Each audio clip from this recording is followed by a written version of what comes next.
2024 regular meeting of the Holland City Council. I'm Mayor Nathan Box, and I'm calling this meeting to order. Brenda, would you please call the roll? Yes. Byrd. Present. Freeman. Here. Raymond. Here. Corbin. Here. Soul. Yes, here. Rowan. Present. Shea. Schultheis. Present. And Mayor Box. Present. We have a quorum. Wonderful, thank you. We're going to begin this meeting as we have for many years, first with a Pledge of Allegiance, followed immediately by an opening prayer, and we would invite you to join us if you're so inclined. Pledge for, it said, is there an opposite order on the agenda? Let's do prayer first. If you're inclined, I'd ask that you would join me in prayer. Lord, we want to come before you near the end of this day, and we're thankful for all the work and activities that we've been able to be a part of throughout it. Thank you for the abilities that you have given to each one of us. We would now put this time before you that we might take the consideration of all who live here and your wisdom and discernment as we would make decisions. And so we put this meeting before you that you would be honored and that you would be glorified in it. Thank you for this wonderful city that we get to be a part of. And it's by your name we pray. Amen. Amen. I pledge allegiance to the flag of the United States of America and to the republic for which it stands, one nation, under God, indivisible, with liberty and justice for all. Thank you, Mr. Freeman. And for those watching at home, they were reversed this time on our agenda, on the written agenda. I'm not sure why. Next item on the agenda are our consent agenda items. These are items that are considered to be fairly routine, and they have been reviewed by council members as part of our council packet. They will be enacted in one motion unless a member of the public or a member of council asks to have an item removed from the consent agenda and placed in its regular order on the regular agenda. But before I ask if anyone would like to do that, Brenda, would you please review the consent agenda for us? Yes. 4A, excuse absence, Councilmember Shea. 4B, approval of minutes from January 17, 2024 regular meeting, January 2024 council retreat, and January 24, 2024 study session. 4C, oaths of office.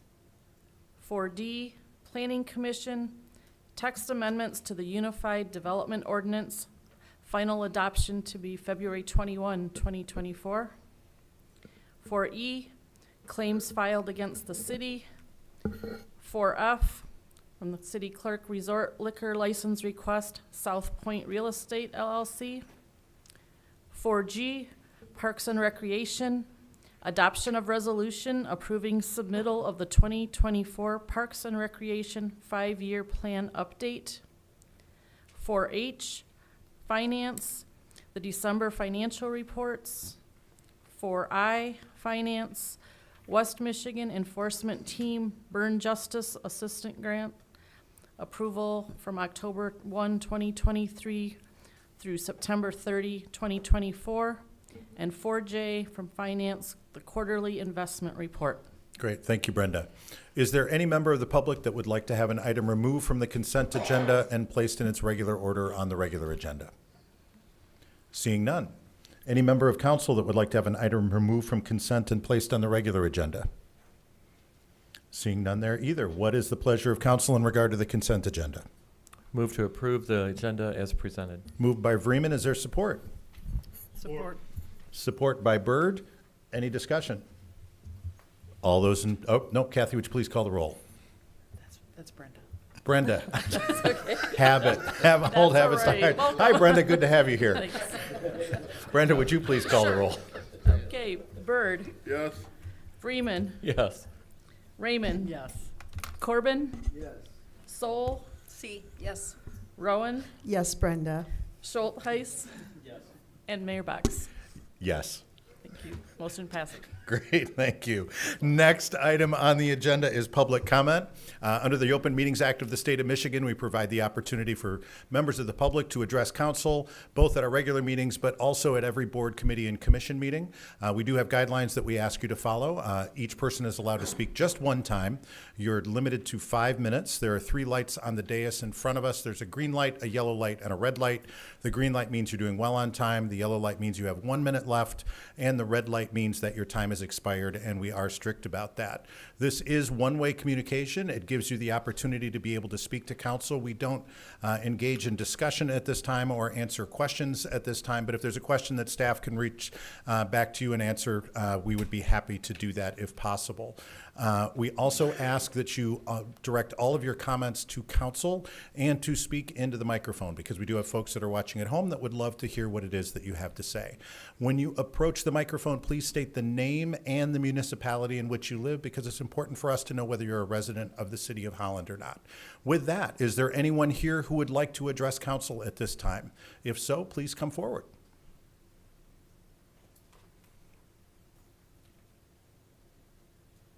And would you please state your name and municipality for the record? Ann Henriksen, Zealand. As I spoke at the prior council meeting, that Dr. Martin Luther King is celebrated as a civil rights leader only. This is very unfortunate. In a quote from one of his speeches, Dr. King said emphatically, "Before I was a civil rights leader, I am a preacher of the gospel. This is my first calling and still remains my greatest commitment." It reminds me of Dr. Van Raalte's statement in admonishing our Holland government not to forget that we received this inheritance from God as a training school for eternity, a workplace for God's kingdom.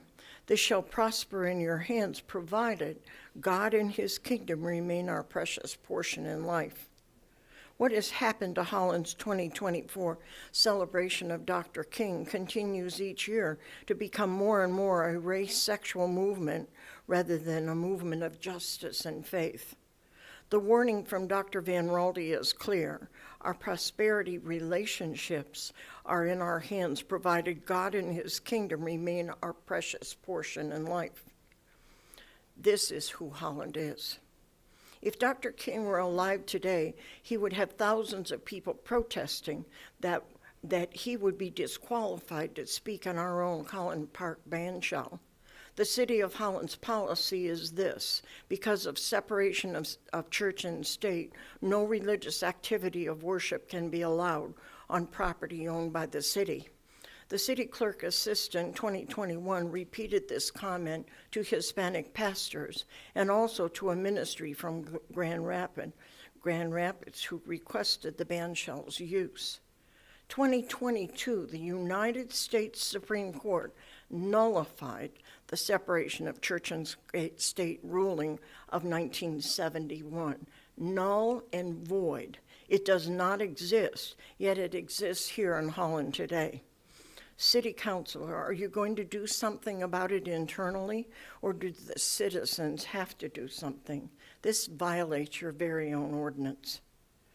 Now to continue to celebrate Dr. King's religious legacy here tonight, I will take the bold liberty to read Dr. King's 1957 sermon that expresses God's plan to love your enemies. In the 5th chapter of Matthew, he said, we read the very arresting words flowing from the lips of our Master.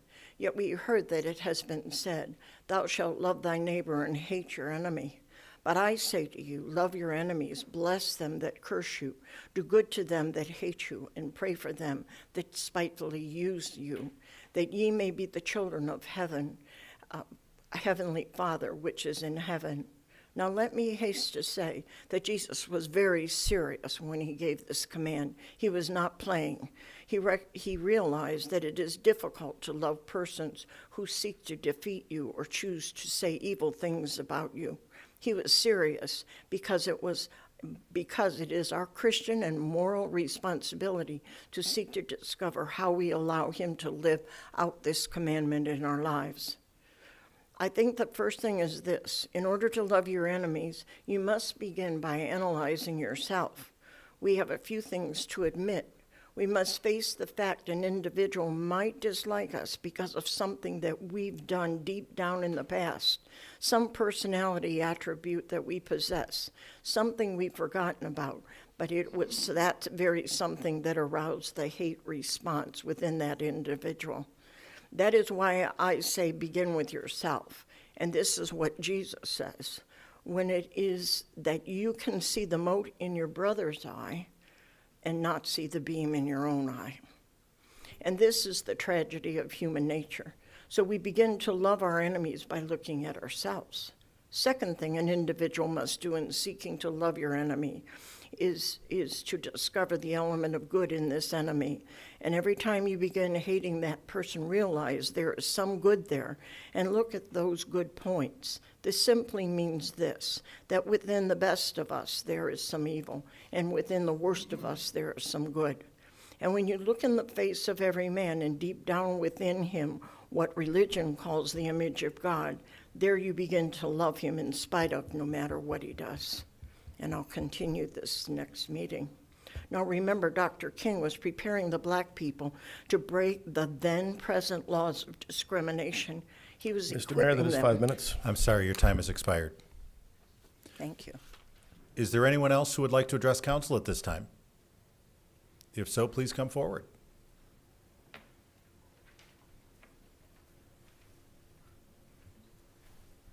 And would you please state your name and municipality for the record? My name is Terry DeYoung. I live in the city of Holland, and I'm with the Human Relations Commission. Thank you for allowing the Human Relations Commission to delay the start of your January 17 meeting as the commission presented the Human Justice Award, or the Social Justice Awards. It is wonderful to be here when council chambers are packed and you are all in your seats, at least on occasions like the Social Justice Awards. Having you up there adds credibility to our work, and it feels to me like you have our backs. Recognizing the people and the organizations that help to make Holland a great place to live is important. I believe it adds to our sense of welcome and belonging of what our city has to offer. The Human Relations Commission is present at a lot of community events throughout the year, but the Social Justice Awards feel to us like they are the single most important and visible thing that we do. And it helps to have a couple of billboards currently posted on East Chicago Drive and North River Avenue with pictures of our 7 Social Justice Awards recipients. Your time is valuable, and we acknowledge that with 7 social justice recipients this year, it was difficult to keep to our 30-minute goal. We try. I do not speak for the entire commission tonight, but as one Human Relations Commission member, but I hope you can hang with us on those occasions when we go over our 30-minute allotment. We're grateful for your work and for your support and for your time. Thank you. Thank you. Is there anyone else who would like to address council at this time? Seeing none, I will close the public comment period. Next item on our agenda is written petitions and communications. In addition to providing the opportunity for people to address us directly at council meetings, we recognize that it may be difficult for people to be able to come to the meetings in person, may be inconvenient for them, and so we provided an email address where you can state your comments to council directly. That is publiccomment@cityofholland.com. All of those emails are received by all of the council members. They're reviewed in between our regular council meetings, and then at our regular meetings, we accept them into the record. We do not read them out loud at the meetings, but we do accept them when we have them into the record. We do not have any this week, but again, I would just like to make that point to folks. Public comment at cityofholland.com is the email address that you're able to use for that. Next item on the agenda, item 12A1, Holland Board of Public Works Broadband Services Holland City Fiber Rate Sheet Approval. Mr. Van Beek. Thank you, Mr. Mayor, Council, members of the public. We are excited. Ted, I'm going to hand this off to you. And now I know to have our trusted partner, the Holland Board of Public Works, here tonight. And it looks like Ted Seiler is going to be walking us through this presentation and recommendation as it relates to rates for Holland City Fiber. We all know this, but just so the public knows that this is a continuation of a very important project that's been worked on for a long time, and there's still more construction and delivery to be done. But this is a presentation that was made to study session of council here recently, but we definitely want to make sure that this is also given to everyone in the public. So Ted, welcome, and also thank you very much to you and the entire team for your work on this important project. Thank you, Keith. Happy to be here. Just a few weeks ago, we talked in a study session at pretty good detail about what's happened and what's going to happen.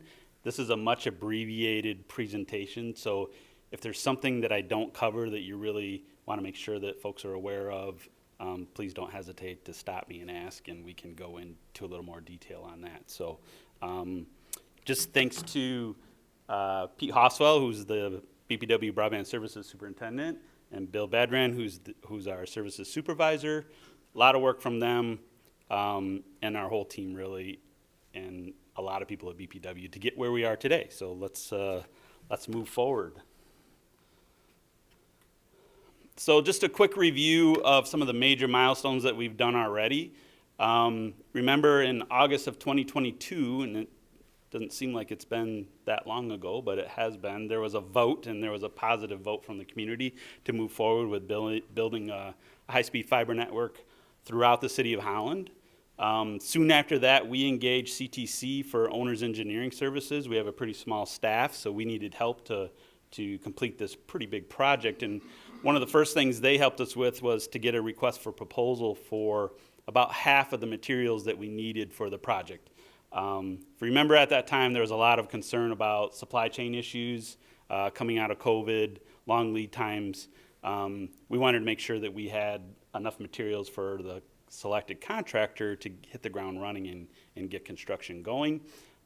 Soon after that, in the spring and early summer, we engaged with EX Squared to both design and construct the passings network throughout the city of Holland. So they went to work right away in the summer and fall, working with us on the high level and the detailed level design work that it takes to actually construct the network. There was actually a drill rig put to work in January, right when there was a snowstorm as well. So work started, and you'll see some of our videos and pictures on our website or on social media.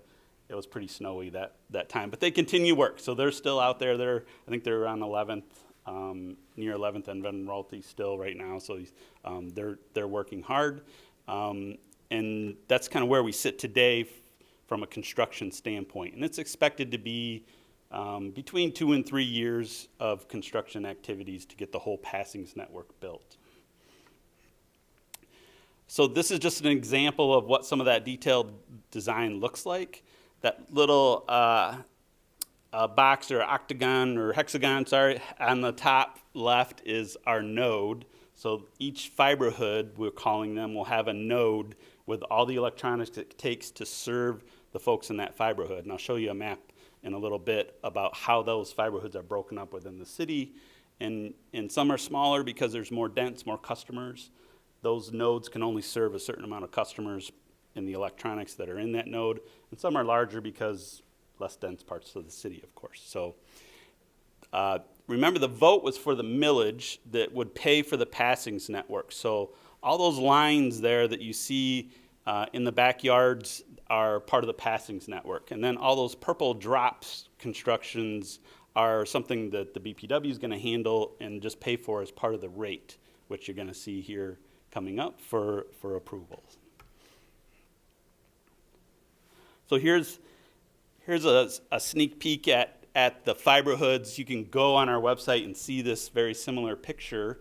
And as fiber hoods become in different stages, those will be indicated on the map that's available through our website. And I'll talk about that in a little bit. So you can see some areas more in the core of the city that are more dense, are a little smaller. And then as we hit those less dense areas, they're a little bigger because of just population size there. So as I said earlier at our study session, the numbers are just for identification, not necessarily a schedule. They may line up that a little bit, and they may not. So that's still to be determined. But right now, I will tell you, we're working in fiber hoods 2 and 3, and then number 1 will be next. So that, in the short term here in the summer time frame, those will be the first 3.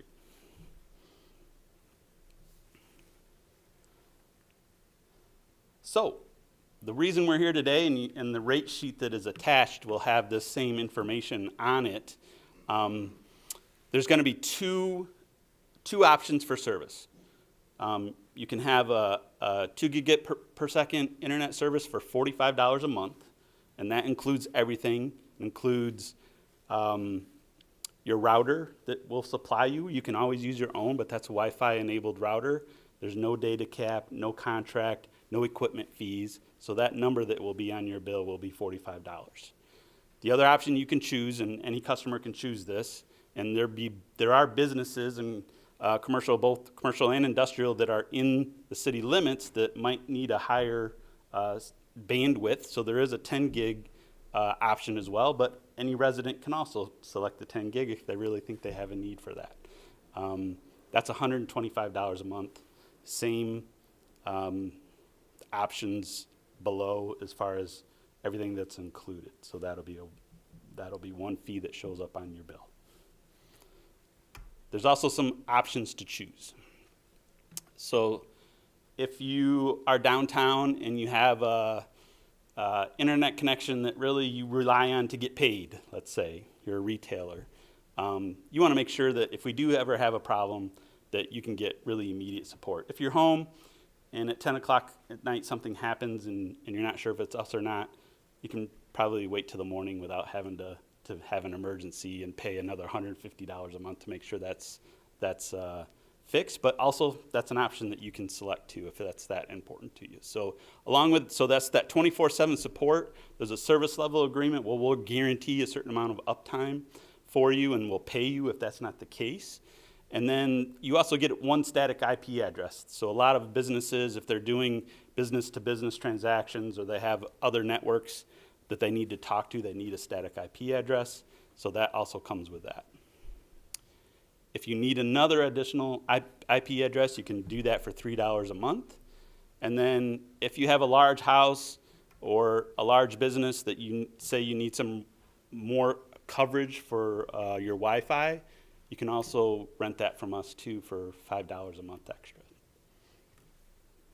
Questions on any of that? I just have one. Is there a sign up fee? So say I call BPW and I say I want Holland City Fiber. I sign up. You guys come in. You install it. I pick Correct. the 2 gigabyte system. I just start paying the $45 a month. Yep, you wait a month and then $45 will be on your bill. Remember, this is Holland City Limits project only. So you're already our customer for water, electric, and wastewater, and refuse. So it'll just be another line on your bill for whatever options you choose. Yeah. Mike.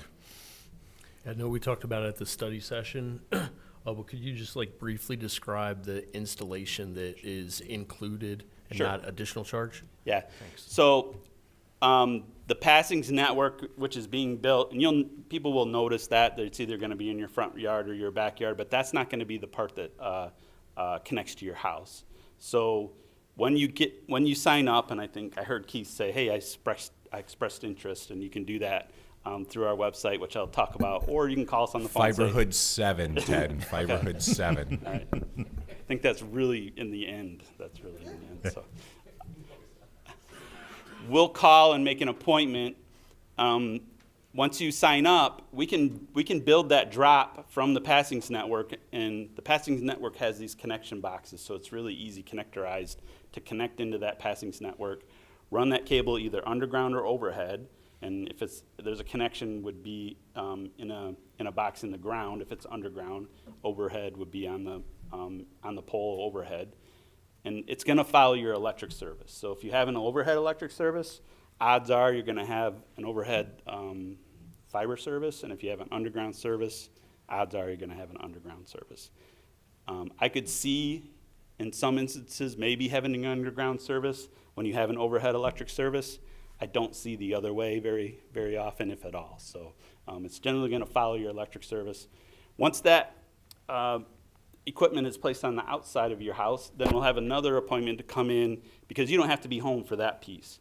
We'll have another appointment where we can come in when you're home. We'll run the rest of what is required on our side from an equipment perspective, put that router where you need it within reason, and then help you sign up and install the service for you. And there's a nice little app on your phone that you can get that helps you tell you a lot of information about your connection, you can shut it off for certain devices. So if you have children, hey, go study, I'm going to shut the Wi-Fi off for you. To make you do that, you can do that. Whatever the purpose is, it's pretty nifty. And we're actually putting some of those downtown in our shared gig service right now and kind of piloting that with them. Any other questions at this point? Yes, Belinda. Thanks, Ted. Would you say, what is the average around the country for internet service that we provide? Is this comparable? I'm going to say this is much lower and a much faster speed. So I know at home, and I don't live in the city, but I pay for a 50 megabyte service, which is pretty pale in comparison to a 2 gig bandwidth, and I pay $60 a month for that. So $45 a month for many times the multiple of that speed, and then I also pay a lot of other things for the equipment, things on top of that. And I don't know if others, maybe Pete and Bill, can speak to kind of a average price in our service territory for our competitors. So Yeah, please come up to the mic, Pete.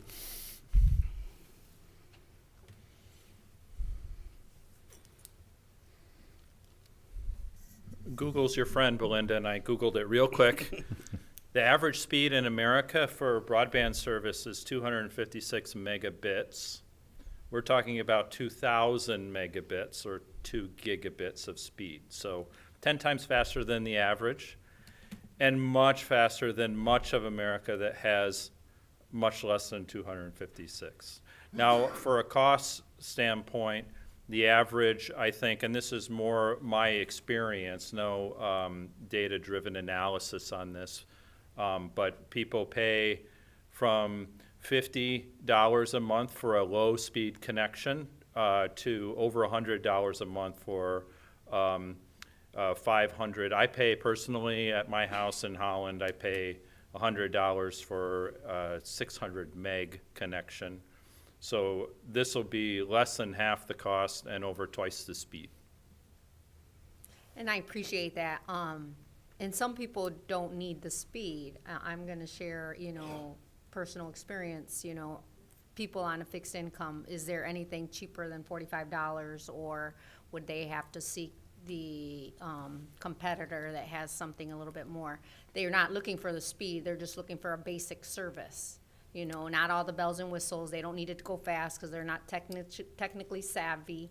They just need basic connection. If their phone is out of service and they can connect to the Wi-Fi, we all know that 911, you can dial it without service, but someone that's on a fixed income, senior citizen, someone that's not technology, they don't work at home, they're not work professionals, they just need basic service. Is 45 the best that we could do for people on a budget or fixed income? So this is an option, and there's still a lot of options for internet connectivity in the city, and you listed some of those. For our cost of service, we're gonna have, this is our basic speed and offering will be this $45 offering. I'm gonna guess that that's gonna beat most others even at a much slower speed. But people, if they can find a cheaper option and that works for them, they don't have to, that's their option. They don't have to sign Right, up it's for an this. option. They It's can an keep option. their current service too. Yep. But I'm saying that someone on a fixed income that couldn't afford $45, they just want the bare minimum bones, there's nothing less than a $45 Not in for our, this, for them and with the fiber right, package. correct. Not in our offering right Right, now. Yep. okay, perfect, thank you. Any other questions at this point? All right, great. Keep it coming, Ted. Okay, how can you sign up? We talked a little bit about this already, but if you go to hollandbpw.com, along with lots of utility information there, they're up on the top banner, up on the top of the page, there is a fiber internet selection that you can make, and that brings you to a screen that looks like this on the right, and then you can put your address in that blue box that it's showing there, and this screen will pop up, the one on the right here, asking for your information. So if you're expressing interest, you also have the ability to say, I want it when it comes. So we know that when we have a fiber hood that's complete, all the passings networks are complete because these can be turned up individually. We don't have to wait till the whole project's done before we can start serving anybody. We expect that fiber hoods 2 and 3, late spring, early summer, we'll be able to make connections to folks and get them online. So if you're in one of those fiber hoods or one of the later ones like Keith, you can sign up, and then we'll reach out to you when the time comes and say, hey, you expressed interest. Do you want to sign up for sure? And then we can start that scheduling process to get you service. So some of the other things that we're doing from a communication perspective is we've sent out notices already when we were doing pole assessments. Hey, somebody might be in your yard looking at poles to do some pole assessments for the project. When we do have construction, you're going to know too, because you're going to get a door tag that says, hey, we're working in your area, we're constructing fiber. That can also trigger you to go sign up if you're interested. Our fiber internet page is already launched. And we're getting a lot of interest now, even though we haven't publicized it much. We don't want to get too far ahead of ourselves and have folks have to wait lots of months. But we're getting to the point where we're really going to start pushing the marketing to get more folks to sign up and express interest, so we have a better idea of how many drops we're going to have to build. So at the 51% take rate that we talked about when we did the initial discussion, and we said, hey, this will work from a financial standpoint, and we did use the pro forma, that's about 8,000 customers or so. So that's about 220 a month over the next 3 years. So that's the kind of numbers we're talking about to try and build and get people hooked up, over the time of the project.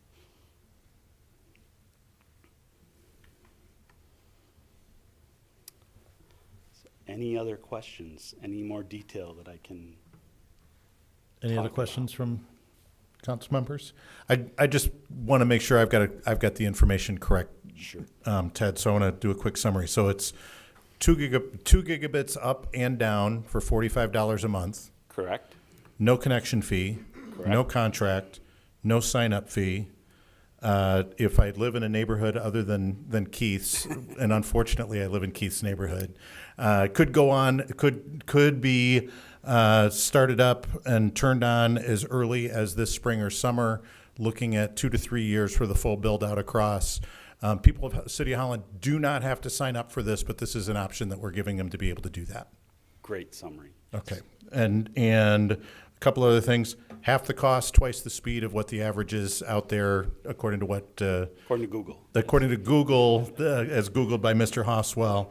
And if you're interested in signing up, assuming this gets approved by council tonight, hollandbpw.com, and you can go and you can say, hey, I'm interested in this when you get in my neighborhood. I'd love to get signed up for it. Yep, and you can always call us as well, and we can handle it that way too. Okay, great. Thank you. Any other questions, comments from council members? Great. Thank you, Ted. Appreciate it. What is the pleasure of council in regard to this agenda item? Move to approve the Broadband Services Holland City fiber rate. Moved by Vreeman. Is there support? Support by Schulteis. Any discussion? No? No? Okay. I've got a couple of comments. Bravo. Well done. As you mentioned, the people of the city of Holland voted not even a year and a half ago to approve the millage to build our own fiber broadband network. When this was addressed at the study session, one of the comments that jumped out at me that Dave Koster made is internet is essential. It used to be something that might have been considered a luxury. It might have been something that was an option. It is no longer an option. I remember talking about this before I was elected mayor. It was one of the first meetings I went to as mayor, talking about how it is that we might get a system like this put in place in the city of Holland. That was January of 2020. And I remember the comment or the answer that came out of that meeting is, we think we know how we can do it. We think we've got it figured out. The only problem that we have is that we need to convince the people of Holland that the internet is essential. And then COVID hit, and people realized the internet is essential. And an awful lot of incredibly smart, dedicated people in this community came up with a system that is going to provide twice the speed for half the cost to the people of the city of Holland that want it. And at the same time, we are building an infrastructure system that we as the people of the city of Holland own, and we have the ability to be able to control. And we're allowing others to be able to get on that network and use it as well. It's an open network. So if you're somebody out there who's a competitor and you think you might have something that the residents or the businesses of the city of Holland might benefit from, we welcome having those conversations. Unfortunately, for those of you who are listening outside of the city limits, I'm very sorry. This is just in the city limits right now.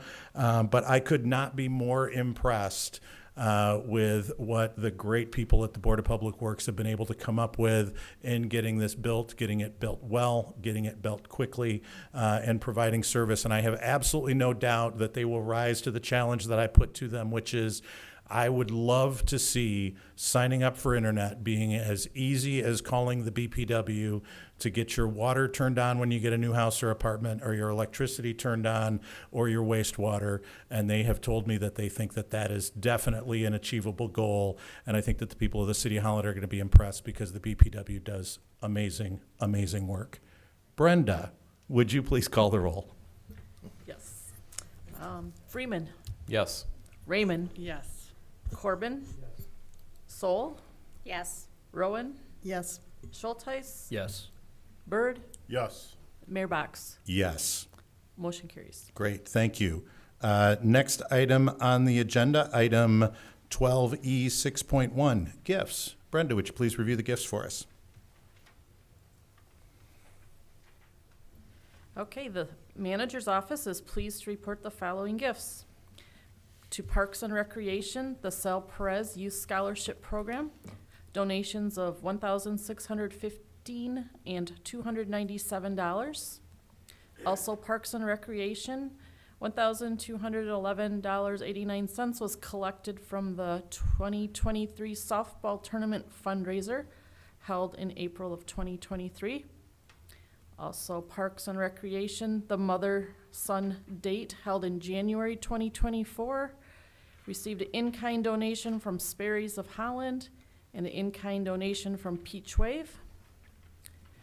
Community and Neighborhood Services received an in-kind donation of several historic preservation books valued at $600 from Phil Meyer to the city's Preservation Reference Library.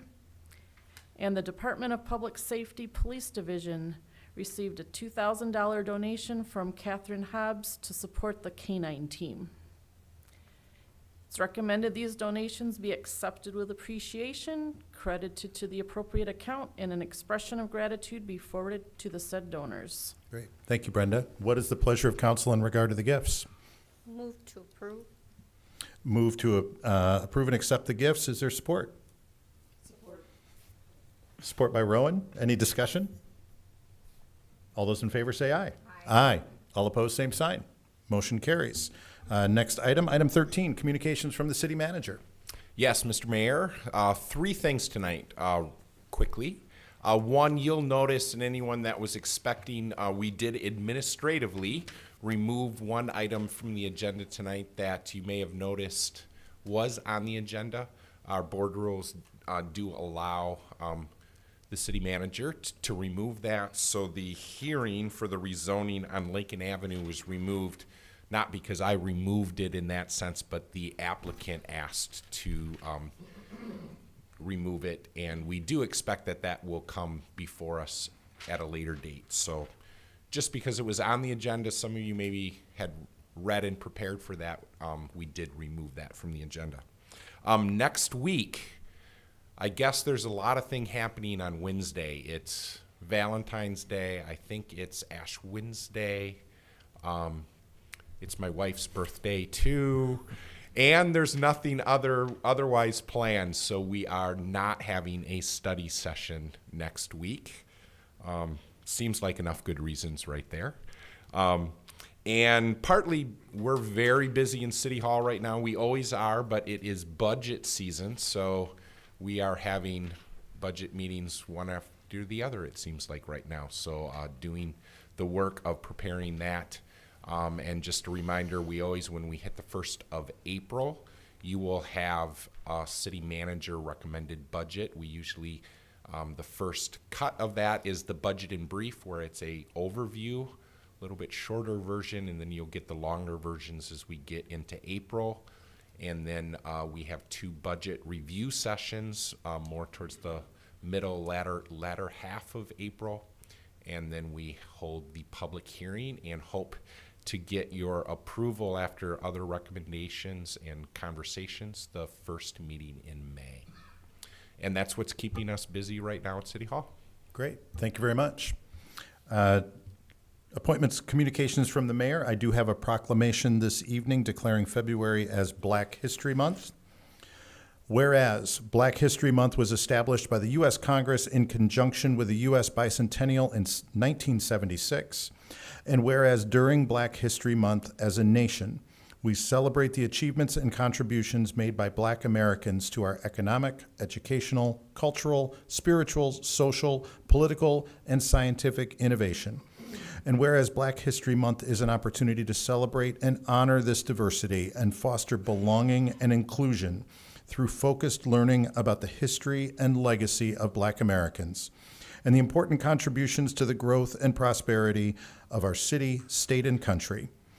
And whereas we honor the many local Black leaders, organizations, and educational institutions that have contributed to the progress of our community, in particular, I Am Academy and their work to foster access and opportunity for young Black Americans, and the many other organizations in our community.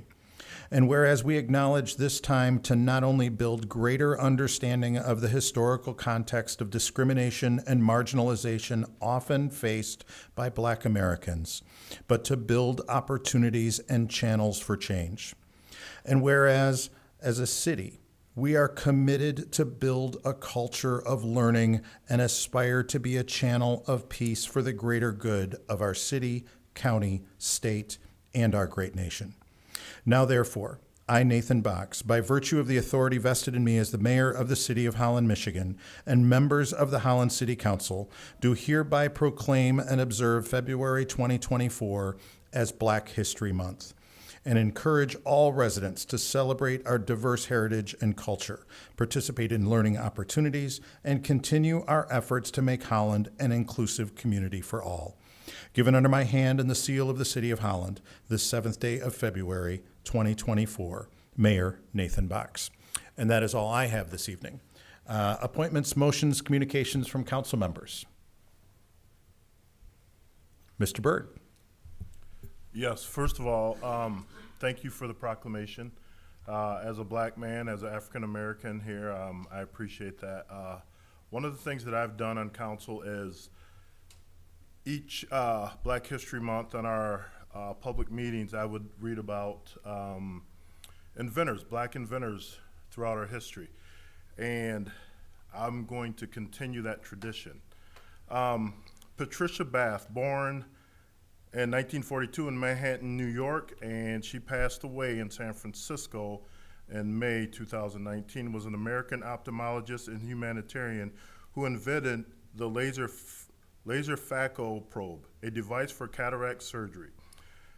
The device was patented in 1988, making her the first African-American woman physician to receive a medical patent in the United States. She developed a curiosity for science at a young age. Her interest in biology in particular expanded during her time in high school in Manhattan. In '59, at a high school summer program sponsored by the National Science Foundation, she came up with a way to mathematically predict cancer cell growth. One of the program's mentor, Robert O. Bernard, included her research in a paper presented in 1960 at a major conference on nutrition. Bath's contribution garnered such widespread attention that she was recognized in 1960 with a Merit Award from Mendoza magazine. She subsequently studied chemistry and physics at Hunter College in New York, graduating with a bachelor's degree in 1964, then studied medicine at Howard University in Washington, D.C. She earned a medical degree from there in 1968. From 1968 to '69, she worked as an intern in the Harlem Hospital, located in mostly an African-American neighborhood in New York. She then completed a residency in New York University in the early '70s and was followed in ophthalmology at nearby Columbia University. At Columbia, her work centered on corneal transplantation and I don't know what that word is, surgery. A procedure to replace a damaged cornea with an artificial cornea.